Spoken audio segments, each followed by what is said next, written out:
I remember the sound before anything else. The soft hum of a hotel printer spitting out someone else's fantasy and my name catching it midair as if paper could announce what a heart already knows. Champagne on ice. Late checkout. A note asking for rose petals before she arrives. The words glowed on the screen like a dare while the clerk waited for me to breathe. I rested my fingertips on the counter and smiled the way a woman smiles when her decision is already made, a smile that doesn't ask for explanations. People think betrayal sounds like shouting, but it usually arrives quiet, wrapped in polite fonts and loyalty points. I folded the paper once, slipped it into my purse, and felt something inside me harden into place. Before I go any further, tell me where you're listening from in the comments, and if you've ever had to choose yourself over a lie, I'm with you. Tap like and subscribe, so these stories find the people who need them. My name is McKenna, and I grew up in a house where the front door was always open, where casseroles landed on our table when someone was sick, and my mother wrote bills in neat rows at the kitchen counter.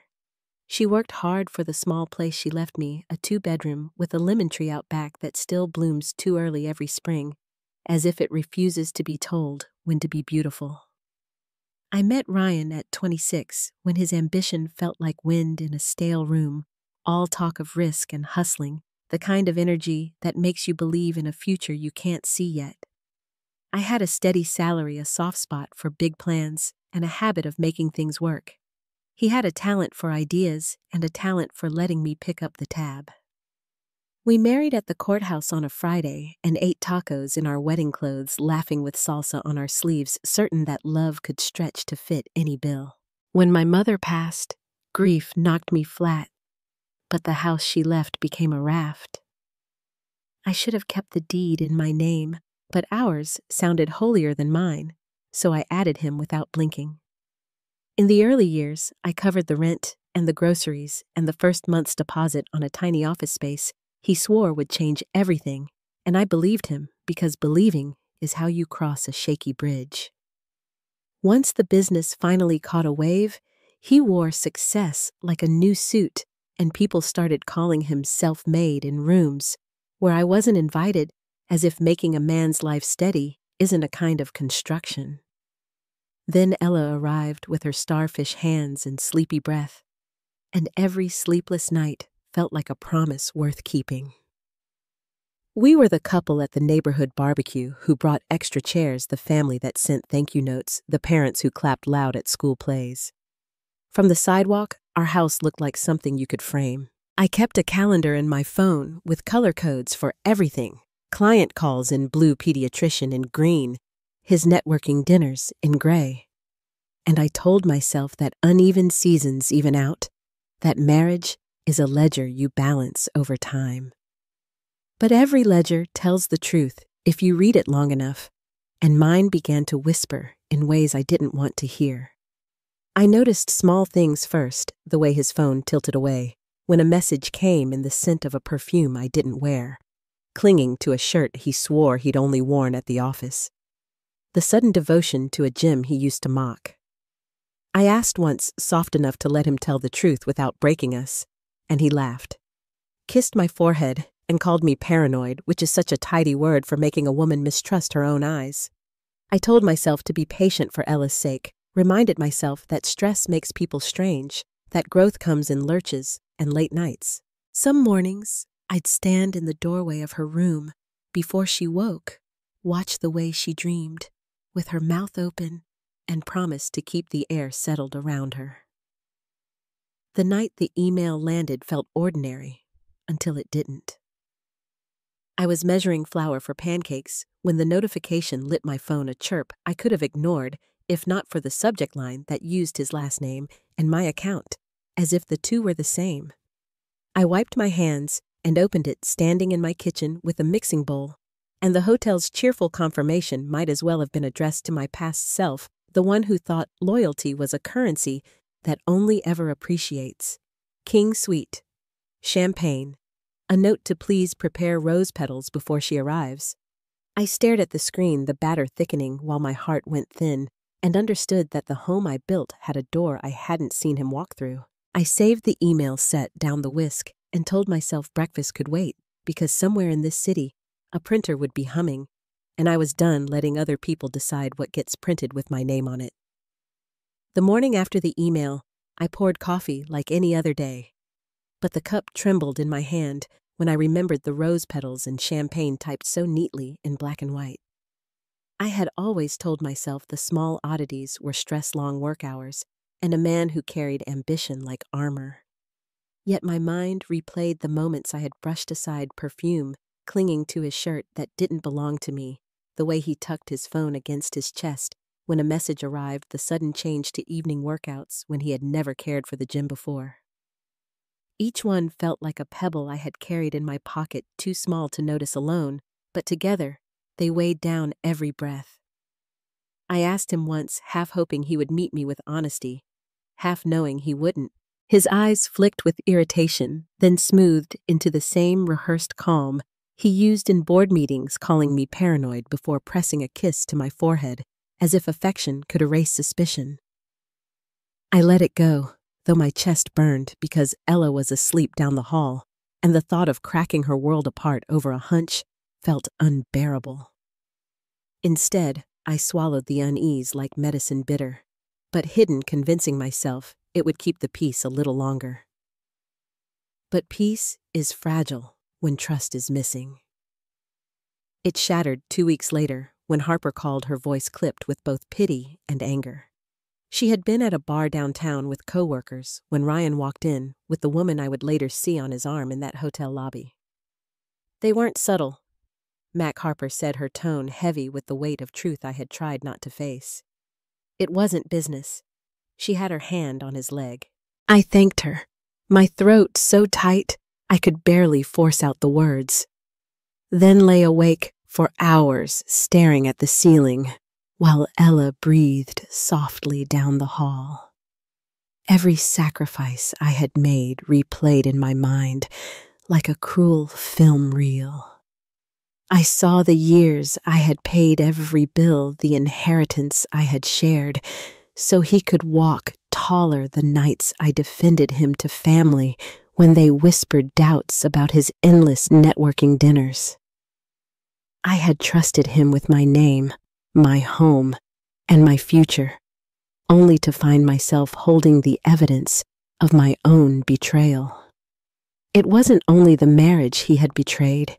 It was the woman I had been, the one who believed that love and sacrifice built something lasting. That realization sat heavy, cold, and undeniable, but it also shifted something inside me. The night after Harper's call, I sat in the darkened kitchen with the laptop open, the hotel email glowing on the screen, like a wound I couldn't stop pressing. My hand hovered over the delete button more than once, but I left it there, a digital scar that would never fade. By dawn, my body ached with exhaustion, but my mind was clear for the first time in months. Betrayal wasn't a shadow anymore. It had shape, evidence, and a timeline. Pretending not to see was no longer an option. I owed myself and Ella more than silence. I told myself I would not cry in front of him again.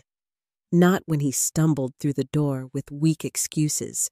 Not when he looked at me with the practiced innocence he thought I still believed. My tears had paid his debts long enough. Instead, I began to notice the small lies in sharper focus, the sudden business trip that overlapped with the hotel reservation dates, the late return home on nights when Harper swore she saw him downtown, the way his smile faltered when I mentioned loyalty emails, as if he could feel the walls closing in. Every detail stacked against him, and with each one, the woman who once held us together was replaced by someone colder, steadier, and unwilling to bend. It was Harper who finally drove the last nail into Denial's coffin. She sent me a photo, grainy from distance, but clear enough, Ryan leaning close to the younger woman, his hand resting on her lower back, in the kind of touch meant for intimacy, not business. I stared at it until the edges blurred, not because I doubted, but because seeing him like that made the truth throb with a pain so sharp it was almost physical. That night, I closed Ella's bedroom door quietly, pressed my palm against the wood for courage, and whispered a promise that she deserved more than half a father and half a mother trapped in lies. The weight of years slipped off my shoulders as a new weight took its place. It was heavier, but it belonged to me. It was resolve. Betrayal stopped being a question I asked myself and became a statement I carried with certainty. He had chosen another life without ever saying the words, and by doing so, he had freed me from the duty of protecting his. The woman who had built his foundation was gone, and in her place stood someone who would no longer sacrifice everything in silence. I didn't plan my next steps that night, not in detail, but I felt them settling in my bones like a map I hadn't drawn yet. I knew one thing with absolute clarity. I would not let him walk away untouched while I carried the ruin.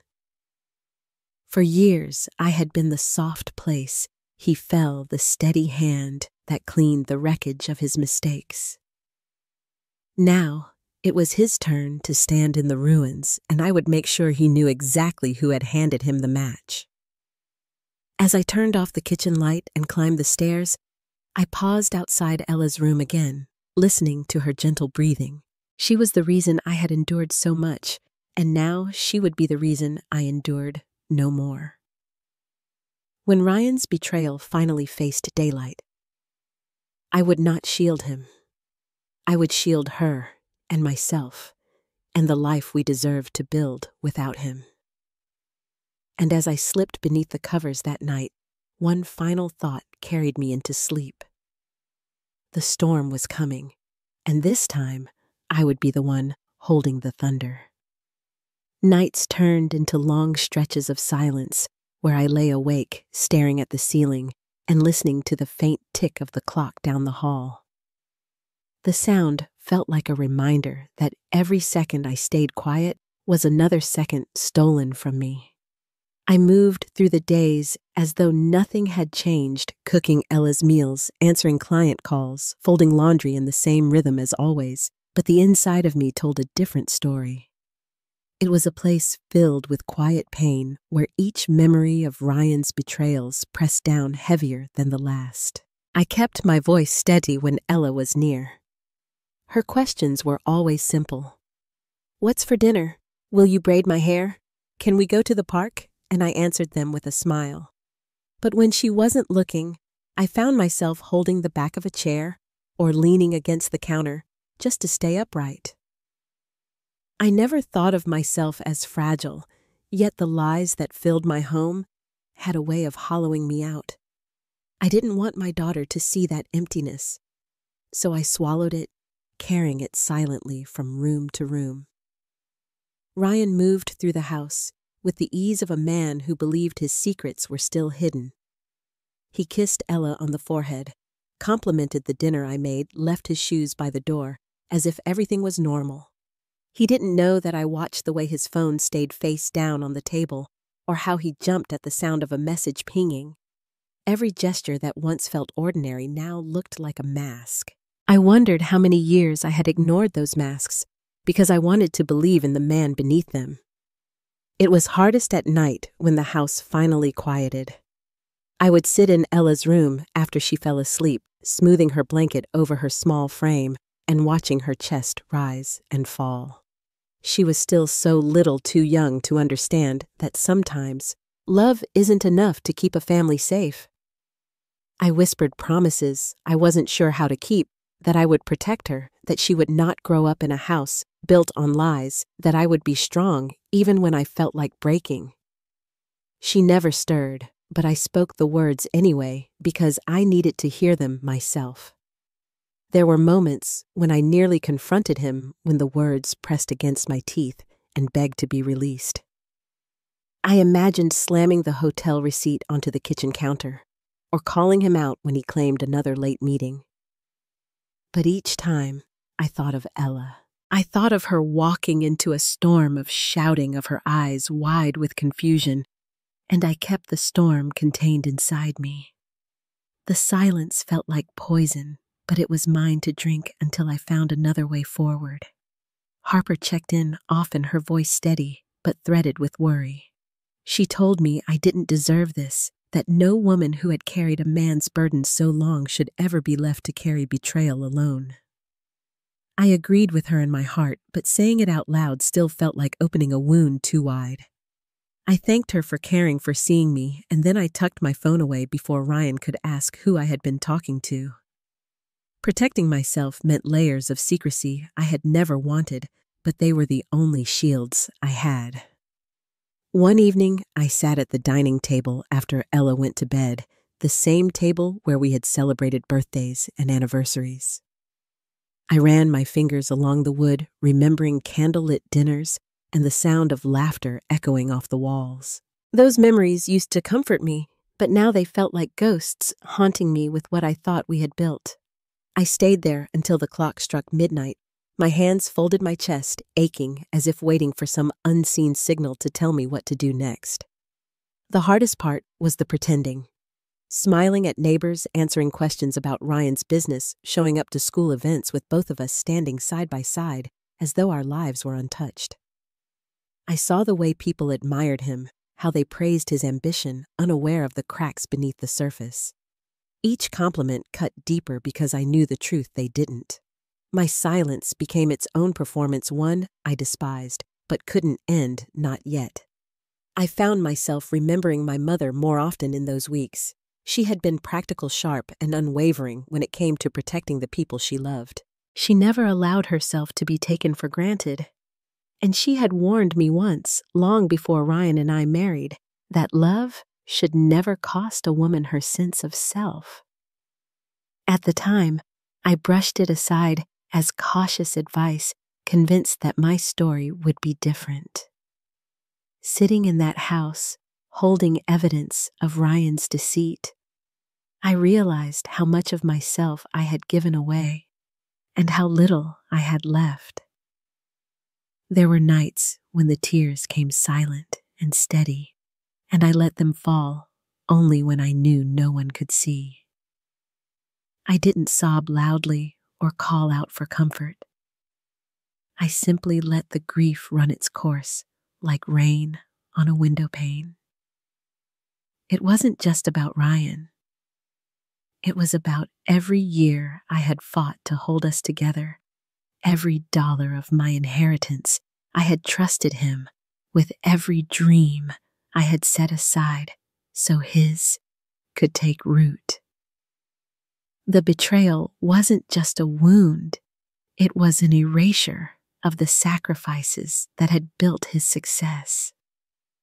Even in that sorrow, a seed of something else began to grow. It wasn't anger yet, not fully, but the first stirrings of clarity. I could feel myself hardening in ways I hadn't expected, shaping into someone who no longer wanted to keep quiet for the sake of appearances. The quiet pain I carried was becoming a quiet strength, though I didn't know it then.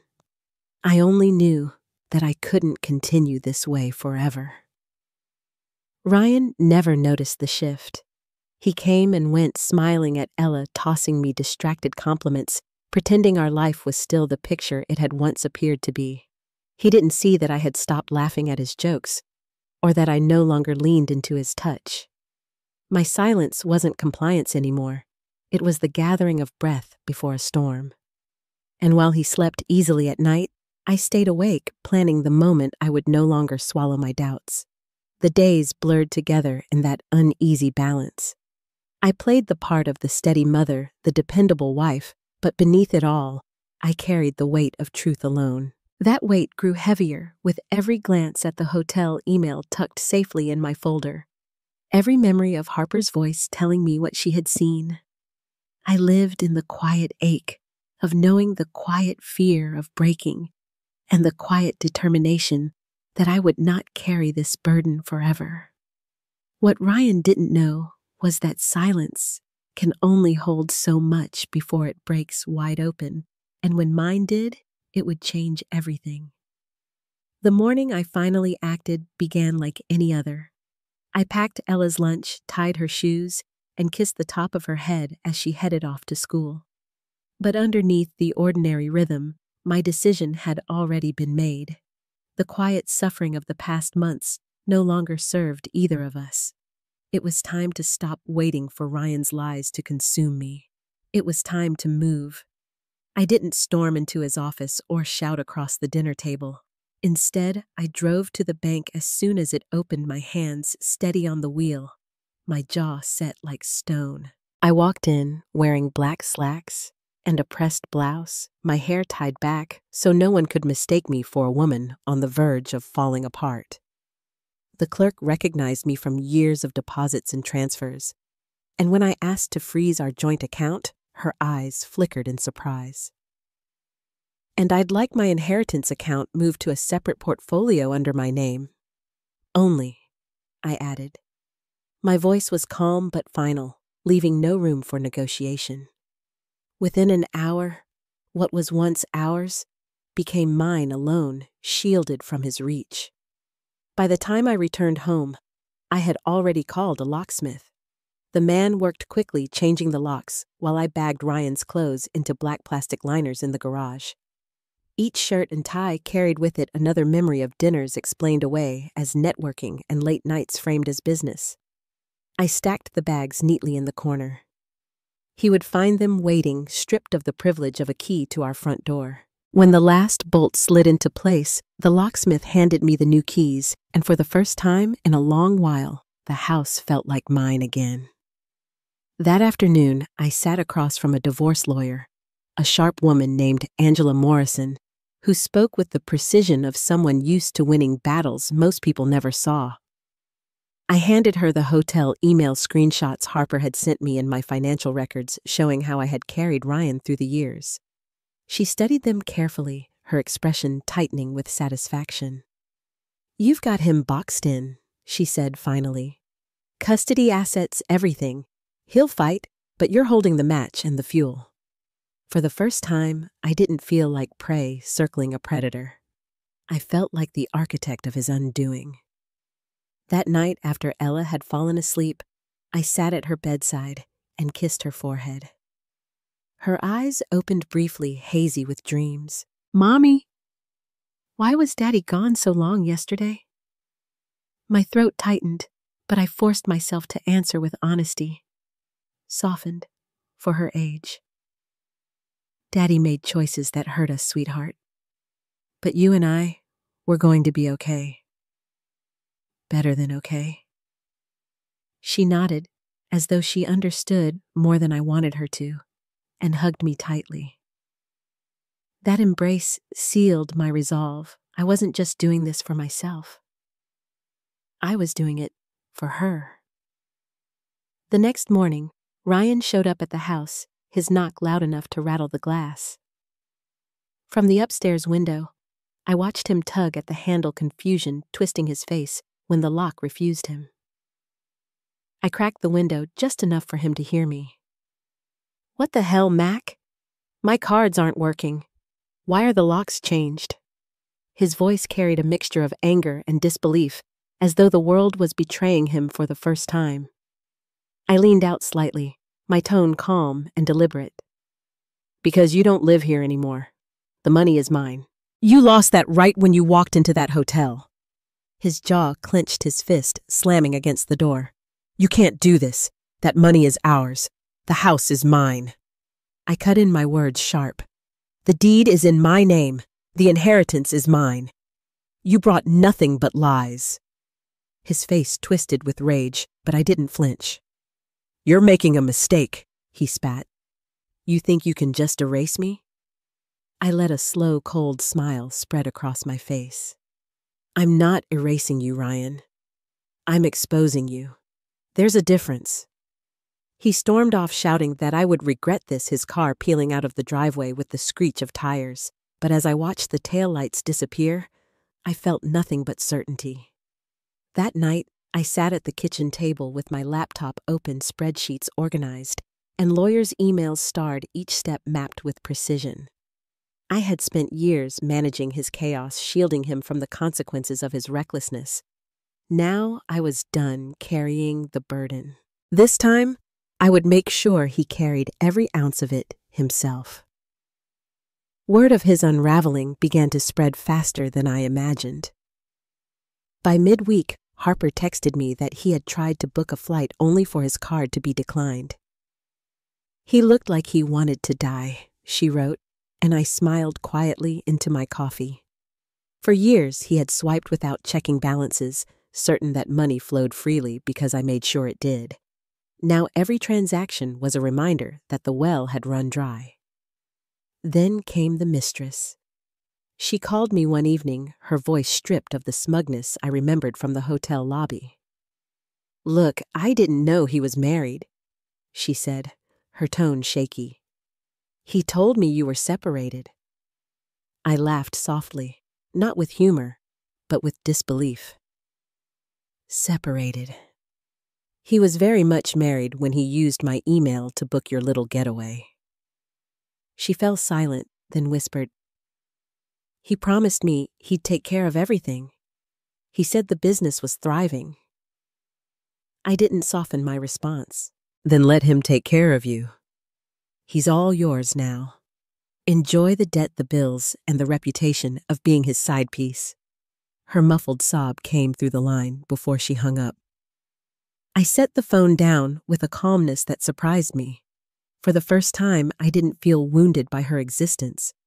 I felt in control. By Thursday, the whispers had spread through West Palm Beach.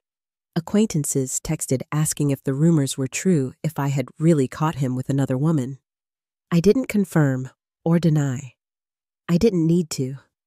The truth has a way of surfacing on its own, especially when you leave a trail of evidence for others to discover.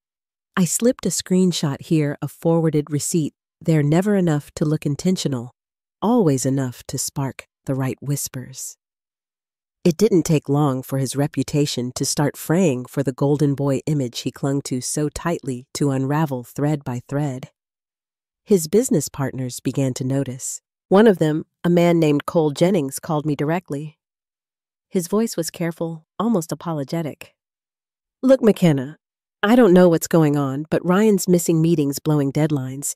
He looks unstable. If there's something we should know, I didn't give him everything just enough. Maybe you should check his expense reports. See how much of the company's money went to hotel suites instead of client dinners." The silence on the other end told me he understood more than I had said. It was a small spark, but sparks have a way of finding kindling.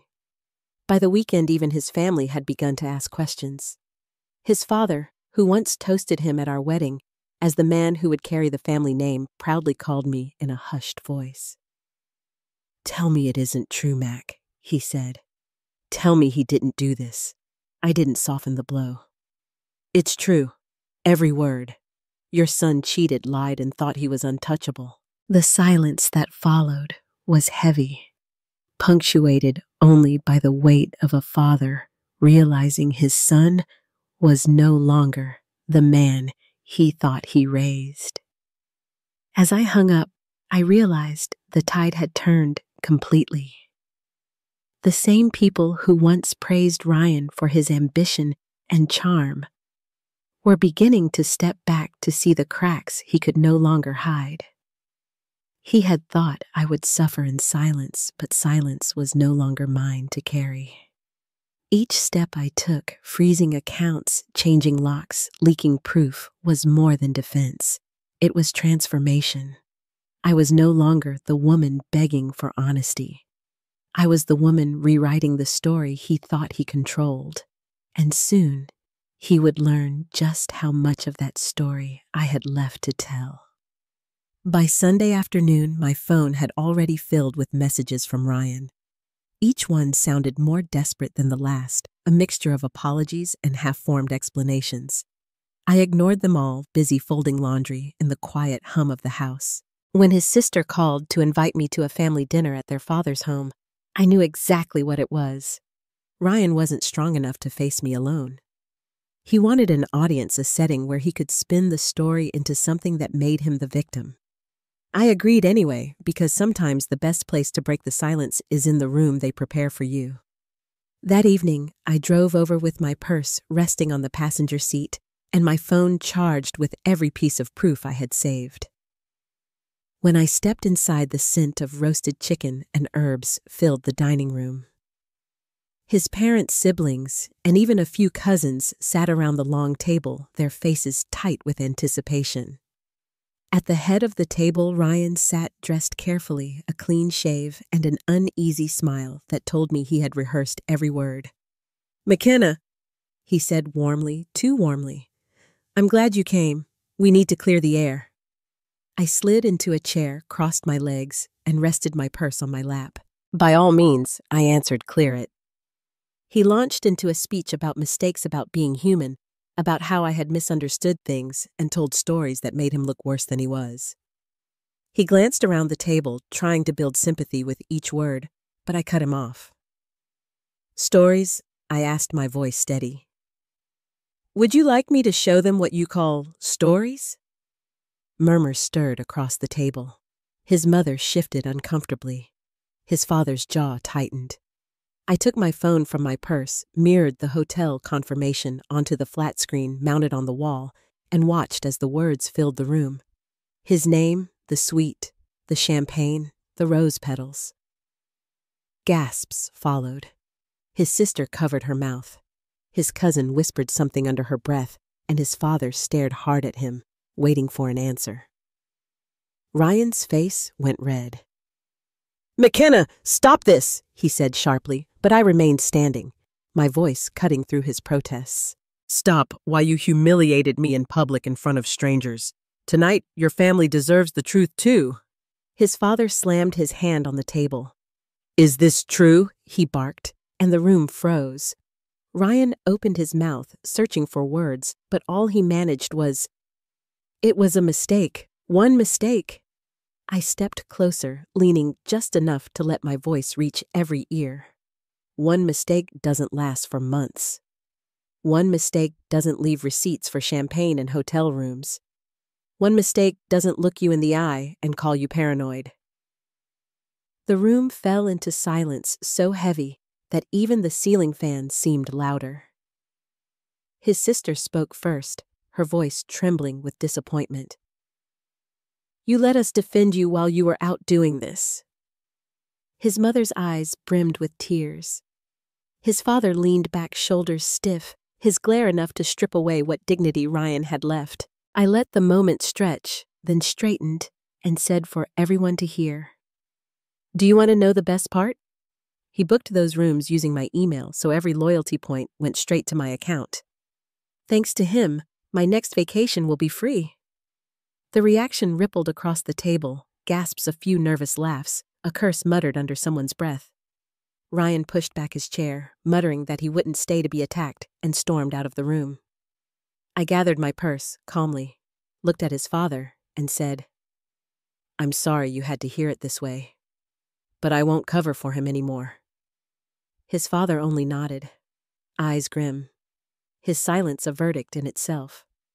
By the time I reached my car, my phone was already buzzing with messages from family members. Some apologized, others offered quiet support, and Harper texted words out. "People are talking. He won't recover from this." That dinner hadn't just exposed him, it had shifted the ground beneath his feet. He could no longer hide behind family loyalty. They had seen what he was with their own eyes, and that kind of shame lingers longer than gossip ever could. Any rational man would have stayed quiet after that licked his wounds and disappeared into the background until the whispers died down. But Ryan had never been rational where his pride was concerned. By morning, Harper sent me a screenshot of his social media, a black and white photo of him in a suit with the caption, "Sometimes marriages fall apart because one partner refuses to listen." I've made mistakes, but I won't let my story be twisted. The comments were divided, some still clung to him, while others had already started dragging him. I scrolled through them with my coffee in hand, shaking my head at his attempt to paint himself as the victim. By the afternoon, he had gone further. A local lifestyle blog ran a puff piece about him. Entrepreneur opens up about marriage, struggles, complete with quotes about being abandoned emotionally and never supported in his dreams. I nearly laughed out loud. I had paid the bills when he was chasing dreams. I had mortgaged my inheritance to fund his first office. His audacity burned, but instead of rage, I felt focus. That night, I sat at my dining table with Harper and Angela, my lawyer. I slid my phone across the table. "He's trying to spin this," I said, "so we'll spin harder." Angela smiled thinly. "Not with stories," she said, "with facts." "Do you have receipts?" I opened my laptop, a folder, waiting with every document, every screenshot, every expense report. "I don't just have receipts," I told them. "I have enough to sink him twice over." We made a plan. Not messy, not loud. Just a quiet release of truth enough to ignite a firestorm he couldn't contain. The next morning, Harper posted the first spark, a blurred screenshot of the hotel reservation captioned, "When men lie, paper trails don't." She didn't tag him, but she didn't need to. By midday, the comments boiled with speculation. By evening, the screenshots of his texts rolled out in waves. "Don't tell McKenna. Book the room for Friday night. She's suspicious. Just act normal." Each one hit like a grenade. By nightfall, his name was trending across the city. Hashtags bloomed like weeds. Rose petal affair. #loyalty points. Wife. West Palm cheater. Memes followed his face photoshopped onto loyalty cards, captions mocking the very details he had once thought romantic. I sat in my living room with a glass of wine scrolling through the chaos as Ella slept upstairs. For the first time, I felt the scales tilt completely in my favor. Ryan wasn't just exposed, he was a spectacle. His fall wasn't private anymore, it was entertainment. And this was only the beginning. Because the city was laughing at him now. But soon the courts would weigh in, and laughter would turn into something far more permanent. The week after the city caught fire with Ryan's humiliation, I noticed how quickly his name shifted from whispered scandal to public joke. His video plea, filmed shakily from the driver's seat of his car, spread faster than anything else. He claimed the screenshots had been taken out of context, his voice cracking as he begged for privacy. But the comments tore him apart. Out of context, you literally wrote, "Don't tell my wife." Each reply cut deeper than anything I could have said myself. Watching him unravel online was like watching a performance I didn't have to direct. The audience had already chosen their ending. By Friday, local news stations had picked up the story. Anchors sat at glossy desks, their voices even as they reported on the West Palm Beach entrepreneur under fire for alleged affair and misuse of funds. They aired his video beside Harper's carefully timed posts, along with Cole's statement about ethical differences in the business. I didn't give interviews or add to the storm. Silence served me better. My name remained unspoken, but everyone knew who I was. Strangers stopped me at the grocery store, leaning close to whisper, "Good for you," before moving on with their carts. Their respect warmed me in a way pity never could. Meanwhile, his world shrank by the hour. The mistress had vanished, her social media locked down, after thousands flooded her photos with the word "home wrecker." His investors disappeared one after another, unwilling to be tied to a sinking ship. And his friends, men who used to toast him at bars and slap his back in golf clubs, stopped answering his calls. The man who once believed he was untouchable found himself alone, stripped of the audience he needed to survive. Still, he tried. He sent me long emails, paragraphs thick with apologies, reasons, and pleas for a meeting. I forwarded everyone to Angela, who filed them neatly in her growing case folder. To me, They were nothing more than empty words too late to matter. The final turn came on a Sunday evening when Ryan's sister, Emily, reached out again. "Dad wants the whole family here," she said. "He says Ryan needs to answer for everything in front of us all." I hesitated only briefly before agreeing. If Ryan wanted to keep playing victim, I would not waste another moment protecting him. That night, I drove Ella to Harper's house so she wouldn't be caught in the middle, then pulled into his father's driveway where cars already lined the curb. The air inside the house was thick with tension, every chair filled. Ryan sat slumped at the end of the couch, his hair unkempt, his smile gone. His father stood in the center of the room, voice like gravel. "You humiliated your wife, your family in this name. Do you have anything to say for yourself?" Ryan mumbled about misunderstandings, about stress, about being pushed away. His words scattered like dry leaves, and no one moved to collect them. I remained standing by the doorway silent until his father turned to me. "Is it true?" he asked. I didn't need more than a nod. Every bit of it. The old man closed his eyes and sat heavily in his chair, his disappointment more final than any curse. In that moment, Ryan lost the last of his shield. His family, once his defenders, now stared at him with open shame, and I left them with no doubts.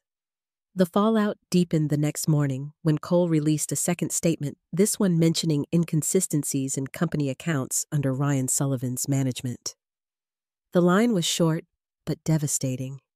Investors pulled out completely, contracts dissolved, and soon his company's website displayed only a blank page. Rumors spread that an internal audit had begun, and people whispered about possible fraud. For me, it was confirmation that the world didn't need me to finish the job. His own decisions had already cut the ground from beneath him. Still, he tried one last act. He showed up at my doorstep on a Tuesday evening, headlights sweeping across the driveway just after sunset. I nearly didn't open the door, but curiosity outweighed hesitation. He stood there thinner than I remembered, his shirt wrinkled, his eyes darting between the lock he no longer had a key for and my face. "Please, Mac," he whispered. "Just give me a minute." I stepped outside and closed the door firmly behind me, leaving him no chance of stepping inside. He shoved his hands into his pockets, shoulders hunched. "I've lost everything. The business, the condo, my friends, even my family. I'm sleeping in my car." He took a shaky breath. "I need your help." I crossed my arms, the evening air heavy against my skin. "You need my help," I repeated. "After you humiliated me in public, after you dragged our marriage through lies and used my name to fund your affairs." He flinched, but pressed on. "I know I ruined everything, but you were always the strong one. I can't do this without you." For a long moment, I just looked at him. This was the same man who once strutted into rooms as though he owned them, who laughed at my questions about late nights, who believed I would never find the truth. Now he stood hollow, begging for scraps of forgiveness. I let the silence stretch before answering. "Do you hear yourself? You want me to rescue you again, like I did when I paid the bills, when I gave you my inheritance, when I raised our daughter while you chased someone else?" His eyes filled, his voice breaking. "I'm sorry. I swear I'm sorry. If I could take it back, I cut him off. But you can't. You can't erase the hotel bookings. You can't erase the texts. You can't erase the look on Ella's face when she asks why you're not here." He stepped closer, desperation spilling out. "Please, Mac, I'll change. I'll be better. Just one more chance." I held up a hand, stopping him where he stood. My voice was cold but steady. "No. You had years of chances. Every single time you chose yourself. You chose lies. You chose her." His tears fell freely now. his shoulders shaking. So that's it? You're just walking away? I straightened every muscle certain. I already walked away the night you froze in that hotel lobby. Everything since then has just been me cleaning up the wreckage. He whispered something low. I have nothing left, but I didn't soften. You're the architect of your own destruction, Ryan. You built this. You earned every consequence. I turned, opened the door, and stepped inside, closing it quietly, but firmly behind me. His shadow lingered for a few seconds, then faded down the driveway. I leaned against the door, my heart steady, no longer racing with fear or anger. For the first time, I felt only freedom. In the days that followed, I noticed how quickly the city adjusted to his downfall. His name became less of a headline and more of a cautionary tale repeated quietly at dinner tables and whispered in workplaces as a lesson about pride and betrayal. People no longer looked at me with sympathy. They looked at me with respect, nodding as if to say I had done what they wished they could. At the same time, I focused on Ella, on building a steady rhythm for her life, so she never had to carry the weight of his choices. The garden we planted together bloomed brighter that spring, her laughter rising with the scent of fresh flowers. Each morning felt less like recovery and more like a beginning. Ryan's last attempt to reach me came weeks later in the form of a handwritten letter slipped into the mailbox. The paper trembled in my hands as I unfolded it, his words thick with regret and pleas for another chance. I read every line once, then folded it back neatly and placed it in a drawer without replying. Some things deserve no answer. My silence was louder than any words I could have written. And as I tucked Ella into bed that night, her hair falling across the pillow, she looked up at me with wide eyes. "Mommy," she asked softly, "are we safe now?" I smoothed the blanket and kissed her forehead. "Yes, sweetheart," I whispered. "We're safe." What she didn't know was that we were more than safe. We were free, and soon the courts would make it official. When the court date finally came, I walked into the courthouse with Angela at my side, every folder and document neatly organized in her briefcase. My hands were steady, but I could feel the weight of years pressing behind me. Across the aisle, Ryan sat slouched with an attorney who looked more exhausted than determined. His once tailored suit now hung loose on his frame, his skin pale as though even his reflection had grown tired of him. He didn't meet my eyes, not once. For the first time in our marriage, he seemed small. The proceedings began with his lawyer trying to paint me as vindictive, claiming I had used our private matters to damage his career. Angela's expression never changed. She slid the first exhibit forward, the hotel receipt with his handwriting on the request line. Next came bank statements showing how personal expenses had lined up perfectly with hotel stays and jewelry purchases. Then the screenshots, his messages spelling out lies in his own words. The judge studied each page with eyebrows raised higher than the last. "It looks like your client destroyed his own career," he said flatly. "Not his wife." His lawyer's shoulders sagged, and I knew we had already won the first battle. Custody was next. I had braced myself for a fight, prepared to shield Ella from the kind of testimony no child should ever hear. But Ryan surprised me. He didn't contest full custody, maybe because he knew his late-night voicemails and bitter rants would have left him with nothing. The judge granted me sole custody with limited visitation rights for him, and I felt my chest loosen in a way I hadn't realized was possible. For the first time since the betrayal began, I knew Ella's world would be steady. The final blow came when the forensic accountant's report was read aloud. Every line spelled out the way Ryan had siphoned company money, drained our accounts, and built debt he had tried to hide even from me. The ruling stripped him of the house, which was returned to me outright, along with my inheritance and the savings I had moved before he could touch them.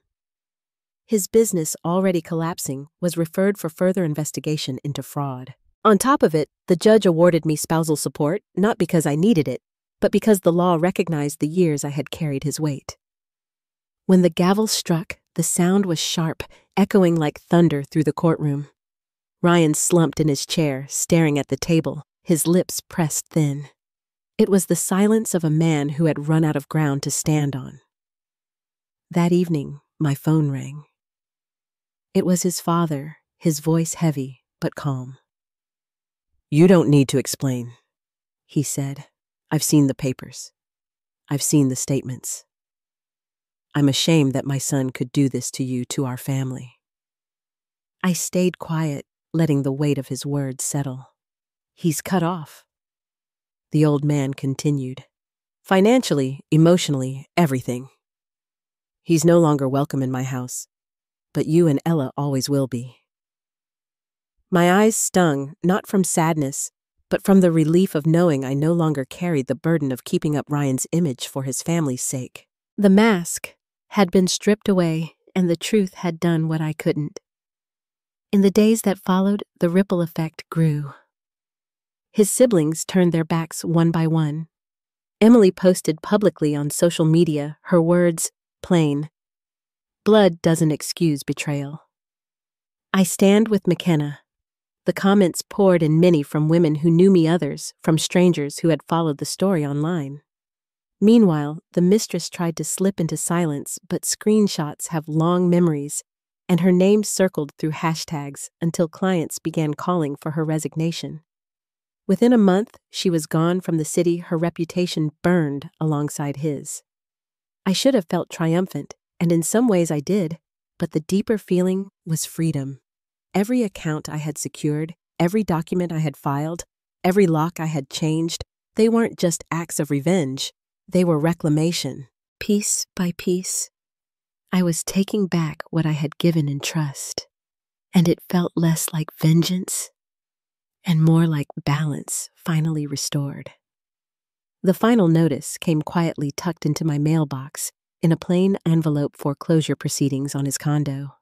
Word spread that he was couch surfing, begging old friends for a place to stay, most of them turning him away.